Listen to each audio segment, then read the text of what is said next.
أهلا وسهلا بالجميع. It is a great pleasure and honor and a good opportunity to have with us today Dr. Ahmed Jihani to talk with us about Libya, particularly after these interesting elections that took place last Saturday.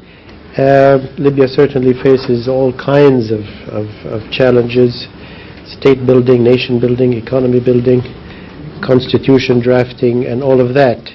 Dr. Jihani is currently chairman of the Libyan Development Policy Center, the LDPC, in Benghazi, one of the up-and-coming think tanks, I suppose, hopefully in the new Libya. And he's the director also of his own consulting firm called Jihan Integration. He served as Minister of Reconstruction and chairman of the stabilization team of Free Libya. This was during the transition with interim Prime Minister Mahmoud Jibril. Very, very key in the whole revolution process, reaching out to the international community from the early days of the revolution and giving it a lot of the global credibility that it got. Somebody deeply involved in what happened in Libya, particularly on the side of economic planning and future sort of reconstruction and reviving planning. A good friend and really a rather brilliant colleague. We're very happy to have him with us as a visiting scholar, at least for this week and hopefully future weeks as well. We may lose him to the government in Libya soon, but we'll see how that goes. Dr. Jihani was also served for a long time at the World Bank. He was a lawyer at the World Bank. He's written a number of books, among them a book called Globalizing Justice, another called OPEC and International Law. So Dr. Ahmed, really thank you very much for being with us today. The format will sort of be a discussion format, but please feel free then at all times to expand on what you would like to comment on. Obviously, the elections are on everybody's mind, so let's start there first before commenting on the results, which are interesting in themselves, and the coalition which Mahmoud Jibril led did very well. But before that, if you can tell us a bit your impressions or your assessment of the run-up to the election process itself, that only a few months after liberating Libya, in a country without real armed forces and security and with militias all over the place, the country held national elections. How would you describe the mood of the people, the scene, the process, the successes and failures of simply that national process itself? Well, thank you, Paul, and I thank everybody for venturing out to come and listen to my humble self here. But of course, the Carnegie, who is providing me with this forum, and hopefully to continue the relationship. I would like to strike the word brilliant from what has been said, but because I don't want to disappoint you. I don't want to disappoint you, and also the predictions of being in the cabinet of whomever is going to be there is also on the low side, at least from my own point of view. So as to really the moment, it is even with my sort of cold person that you become after many years of being on earth, you still feel this, fresh feeling of there is a new birth, and there is this notion of a society which is. Can you hear me? Am I too low? Or? No, the microphone. Yeah, microphone is fine then. Yeah. So this is a moment which we probably want to dwell on, if you don't mind, but I can always digress into some history or some other features. I'd like to say that for almost 3 months, whenever I was asked whether there will be an election, I say yes, there will be an election, because there were so many things that were happening. It was frying at the edges. I mean, the whole country was, if you want, has a certain amount of lawlessness. You don't want to look down. There was really no government in terms of the exercise of power. So there was a power vacuum, truly. And I think when Paul was there in around February, it was clear that you don't know what's going to happen to you as you drive from the airport to the hotel. And we have had people who have had bad fortune of being taken to places where run by militias whom we don't know and roughed up. The last one was actually a very a big name in television, Doga, Isliman Doga, who was tortured and then was out to tell the story. Many people have used this also, if you want, this chaos to take revenge. So there will be, scores. And of course, people in Lebanon don't have to sort of imagine things. I mean, they've gone through their a lot in this. So because of that, I was saying we're gonna have elections because it seemed like this is the only way to get out of this,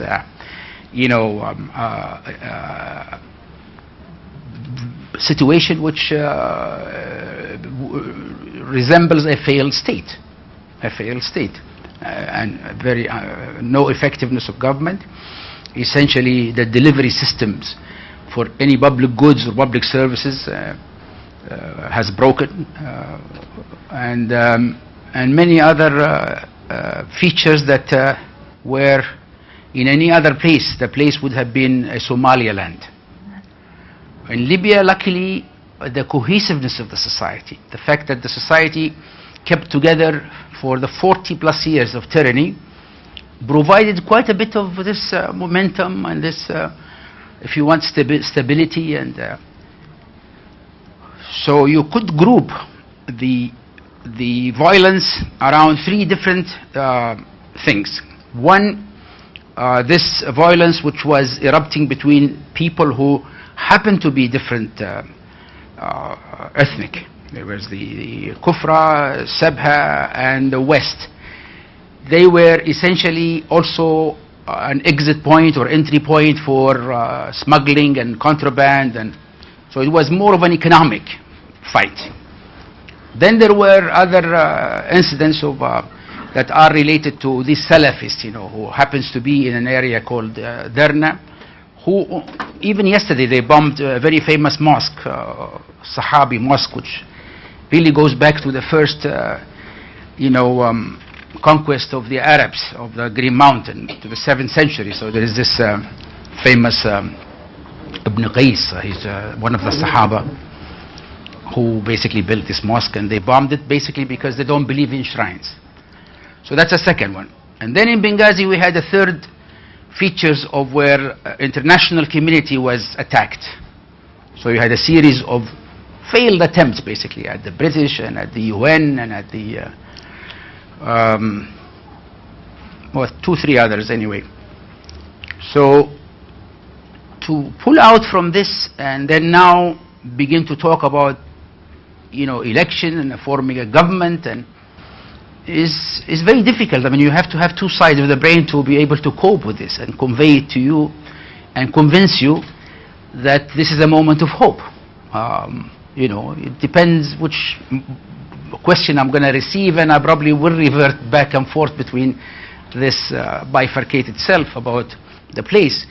On the long term, I think Libya looks like it's going to make it. One, because geography that is sometime working against Libya also works for it. And by this I mean a geography that attracted the Romans to come and deforest and use it as a granary, as recent as World War II, when it was described as the soft underbelly of Europe, and therefore it has to be occupied. And the fact that we had all of these invaders coming back and forth and trying to make something out of Libya and then eventually leave. This geography also right now poses threats for Libya because it's vast and the population are scattered, and therefore it is a weakness. But equally it's a strength because it is a gateway to the African to Europe, and the European, even though they want to have a good life, they still have to worry about the stability of Libya. I want to stop here if you want, but this is... Well, let me ask, despite all, obviously, the different armed groups and also tribal and regional issues, it seems, and as you indicated, that everybody wanted to go towards elections. I mean, or at least most of the groups, and so nobody fought the process. Would you say that, different groups are entering the elections for different reasons? Some want to build, national government, others want federalism, some simply want to legitimize their armed. I mean, why is everybody sort of seems to be agreeing to go through the process? Do they all agree on the end point, or they just agree on the first steps? I think they are I think they're like a child with a new toy. And in that sense, the process itself, the fact that they go to ballot boxes and is very intriguing for the average Libyan. And the average Libyan, they spoke very loudly this time, we know. I mean, you have old ladies leaving the balloting station and saying, oh, I voted for Jibril, I mean, she didn't even know what is the connection and who is Jibril or whatever, but they began to now associate themselves with household names or some other. So in that sense, this is really the but of course there are people who are, who have a much more of a political agendas as to the progressive forces, I'd like to call them, which really seems to be winning now on average 50%, it seems, from what we see, with the exception notably of Misrata. The rest is either 60 or 70% or within that. So these are the forces that are really non-ideological. They are not ideological at all. As a matter of fact, it started with Jibril going around trying to talk to various cities. He did about 30 cities, and I went around with him in the east, and he basically would talk to them about the fact that there's a national unity, the issue is development, and we should all be focusing on the development of Libya because we've been deprived. And he's a good talker. I mean, he's really good at capturing people, and so then some groups will form. They call themselves parties or civil society. Eventually, this has become a reality. He began to see that this is actually a groundswell. Yes. Mm-hmm. And so he's a clever man. So he basically then says, look, I'm not going to call it a party, or I'm not going to be partisan. I'm not going to bring all of the issues that are partisan. Let's call it a coalition of forces that are national forces. So here he sort of captures some of the national sentiment about Libya as one, and also the fact that this indicates a progressive forces that are alive, they want change. Without using many of those buzzwords, it was clear that in the speeches it was like that. And people embraced this. They actually embraced this. So that's one. Then you have the Brotherhood, the Muslim Brotherhood. The Muslim Brotherhood, it was not much of a force in Libya. They always been underground, and nobody even knew their number. And then they got catapulted to this NTC, particularly after the liberation. And we had a little bit of friction because I was in the stabilization teams at the time. And they I think they have played their hand, all of it. And maybe this is also an indication of people saying, no, we don't want you, because they associated them with, taking rights away, particularly from women, and the issue of, they got confused with the Salafis as well, Mm-hmm. But they did overplay their hand in the sense that they started appointing the central bank governor, and there was fights about different positions, and so it's almost like Libya had an election and the Brotherhood had won, and now they're being thrown out. I mean, if you want to put it in some kind of a dramatic way, Interesting. Yeah. But the third force, so the Brotherhood, they tend to be, fractured in many ways. They're not really as in Egypt or even in Tunisia. They are less disciplined. So the Salvation Front, which is really the opposition umbrella abroad, started as an Islamist. And then it became more and more nationalist. But most of the leaders are basically more or less like Brotherhood, And you could maybe argue that they are, allies of some sort. Then there is the group that was formed under Bilhaj, which is Al-Watan. And that group, again, they moved away from the armed struggle. So they used to be the Libyan armed resistance. And they have had their, bloody encounters with the regime in the 90s. And Bilhaj himself was jailed, as you know, in many places and tortured. And then he began to wear his suits and tie and formed the Watan. And then Salabi, I think, moved towards him. So in a way, you could really put all of these people together. It's unfair to say it, but it's just like they are more closer, and they would have been easier for them to agree on positions. The Salafists, they didn't have any party or candidates. They don't have any candidate. And in the West, they're not even visible. They are only visible in the area of Derna, and they are basically rolling their bunches in Benghazi and some other parts where it's traditionally being very free part of Libya, and it's the terrain allows for people to be separate, and the Green Mountain. So clearly, you would argue that there were two forces. One would be progressive, if you want, and here I'm biased because I more or less belong to this group. And the other one is really the Islamist, in a larger sense, brotherhood, and they are, if you want, more of hodgepodge of many things. I could call them status quo, but maybe not. Maybe there are elements of them. So therefore, the speech that Jibril has made is indicative of probably the future. Is that what Jibril said is, look, forget about the ideologies, forget about we are all Muslims and it's not going to be like a problem. Libya had the Sharia as a source of legislation way back in 1953, the civil code. There is really no issue of, it's unlike the neighbors where there is an issue of secular state versus. And so he says then that we should not have an issue about a state for the development of Libya, human and otherwise. And I think he means it, and he's good at this communication. He has been going out saying, I'm not a liberal. I think this is going to be misunderstood by the international media in particular, because but what he means is like, I'm for change, as well as the others who are voting, majority of Libyan, and the change is going to be towards more of a civil society, participation, the rule of law, the democracy which they are embracing, which is the boxes that they have.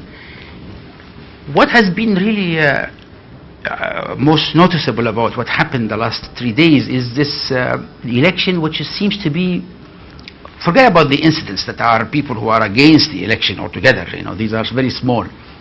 But in terms of irregularities, of people trying to stash, for example, votes or forge or whatever, it seems like this has been maybe one of the freest election anywhere. People were in a celebration mood, very much. This has been the report that came from Ian Martin, the UN. It came from the Carter Institute, from the European Union was there, African Union was there, and 15,000 observers on the ground. So, people in the last few months were all looking towards the election as the big occasion. Will there be an election? How will it be? It has happened. It has worked reasonably well. We now have the outlines of results. What are the steps in the process moving forward? Transitional Council to this elected body, selecting a committee for the constitution, forming a government. If you walk us through the procedure, the steps, as well as the obvious challenges, whether it's Mahmoud Jibril forming the government, what are the different things that this Congress now needs to do? It's a Congress of 200 people, and they are going to come from all parts of Libya, so it will be quite something for them to really get to work with each other, because a country that has been made into silos by the Gaddafi regime, because it has to be controlled, the cities, and so they have not really been in close contacts, the Libyans, except recently with cell phones and things like that. I remember as recent as 1954, when my father went to Tripoli for health. There was only one bus, it goes once a week. And then we went as a footballer in 1961, And at that time, we basically only knew one or two names out of their players, and equally for Benghazi and Tripoli, it's 1,000 plus kilometers apart. And then you have almost, the desert parts that will have to come into this, and far-flung. So the 200 have to do quite a bit of getting to know you, and they come from this recent conflict. So there are scars. Okay, so we don't even know what kind of issues will be distracting. Misrata in particular, they voted against the coalition because they hate Mahmoud Jibril. This is, well, I think not hate him, but because Misrata sits next to bin Walid. They think that he's from bin Walid. He's actually from Benghazi. But that's how it is. It's like Lebanon, the people are identified by how they roll their grape leaves or something like that. Yes. And then they had blood, Tawurga and this. So now let's hope that the 200 will get together, and then the first thing they do on the 26th of July is they will choose a president for the Congress, which becomes the de facto president for the country. And here, of course, the bloc of Jibril will be very effective, because you see, it's only 80 people who will be selected from the lists, and 120 they will come as independent, meaning they are not parties. And so if Jibril gets this coalition, let's call it NFA, gets the 50% or thereabouts, so he gets 40 seats. That's what it is. Now with 40 seats you could do a lot, because in fact everybody else is atomized, and they are all going to be drawn into this block that is getting all this press and all this. That's my estimation. So they will be very influential, particularly with Jibril conciliatory tone that he wants to be one-tenth inclusive, and he doesn't want to be a prime minister either. He wants to even give it to the Muslim brothers. I mean, there were so many things that he's saying, and there would be some kind of sorting out of all of this. But it's good messages that he's sending. So hopefully that it will be the month of Ramadan, so most people will, even if they are not pious, they pretend to be pious, so they tend to be less quarrelsome, if it's in the evening, of course. And so there will be the selection of the president, and the NTC will be out of the picture. The government in place now is only a caretaker, so they will remain to hand over when the next government. So I think by sometime by the end of August, because when they meet on the 26th of July, which is already like a week in Ramadan, clearly the rest of Ramadan they will just spend it, back in their because it would not be. So my prediction is that's going to be the first meeting that are to roll their sleeves and divide responsibility and get to the business of naming a prime minister. Would be sometime around maybe the end of August, because you allow for many days for Eid and all this. And then hopefully if they learn from the previous experience that they form the government very fast. And it may be a good thing that we have a block of 40 who are gonna be working together. So that means that they're going to put the pressure, and others probably would find some leadership. So if you have the government, which will attend to the business of security, which has not been attended to right now, we don't have any, the state doesn't, it's not there. You don't feel it anywhere. The people have gone into the prime minister's office and they shot their way through and they killed one of his guards, and with impunity. Many instances that are very strange has happened. The Mudda'i al-Am is the prosecutor general. Yeah, he was kidnapped, and it took Abd Jalil to go and more or less, try to talk them out of it. Mm-hmm. So this a lot of this absence of state. So the new government will be demanded by the people is to show that is one. Number two is this issue of transitional justice. Finally they got a law now, and that's needed. That should have been like months ago. And there the issue is to sort out some of the difficult cases and to find truth, and also to start to persuade the Libyans who are abroad now. There's about 1 million plus abroad in Tunisia and in Egypt, and many of them really have nothing to do except at some point they were part of the Gaddafi patronage, or their family worked there, and some were either soldier perhaps who fought soldier of fortune. And so it's related to that, and related to reconciliation, to reconcile, which comes after this process. And they have been doing a slow motion on this area. It's all like tribal, but it's not working. It's really not working because people want the truth, particularly Masrata versus Taurga, or some of the difficult areas, Nafusa mountain. And so we have to work hard, the government that's coming, to show results there. Hopefully, with Jibril around, he is a great believer in the business of that economy, also very important, and you have to address it in terms of showing some projects, getting them off the ground, and so that people will get to see things happening. This issue of incorporating the youth into either the military or police or the government, or sending them abroad, will have to be also accelerated. I think this is enough for the 1 year anticipated up to June 2013. But on the Constitution. The Constitution process, on the Constitution. Yeah. In the Constitution, what happened is that in 1951 we had a Constitution. So in 1949, Libya was basically told that you could be independent because all of the allies did not really find a way to partition it. And it was a wasteland for them. And so there was a group of 60 that was constituted to be named as the Constituent Assembly. 20 from the east, 20 from the west, 20 from the... And that history doesn't die. So it kept coming back. People said, it's a constitution and we have to have equal representation, not based on number of people, population or demography, but based on the fact that we are separate regions. And they've always been separate regions.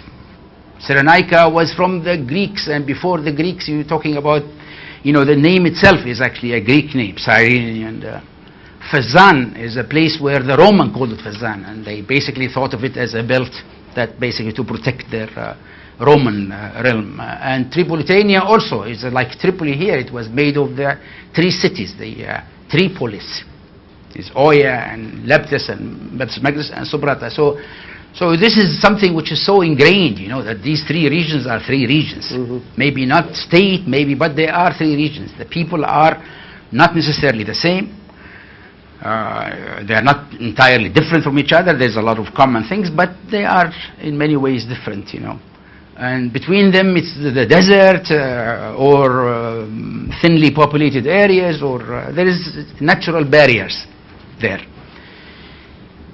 So then this idea of 60 came back, and it started as federalist, and then the federalists felt that they are really being too chauvinistic, too much ahead of the constitutional writing. They shouldn't be saying it now. It should be left for the... They switched to number of seats. They began to say, no, we want equal seats. Forget about this Congress that is being now formed with the 200, because that's based on population and on demography, on geography. So demography and geography. But we want this to be a constituent assembly and not a legislative. In fact, it is both. In fact, it's going to be both. So as a compromise, they amended the so-called constitutional proclamation and said that we are going to have 60, but nominated by this Congress. It didn't work. There were more riots, and they sacked places in Benghazi and others and now they amended one more time this proclamation to say that it's going to be an election of the 60 who are going to write the constitution.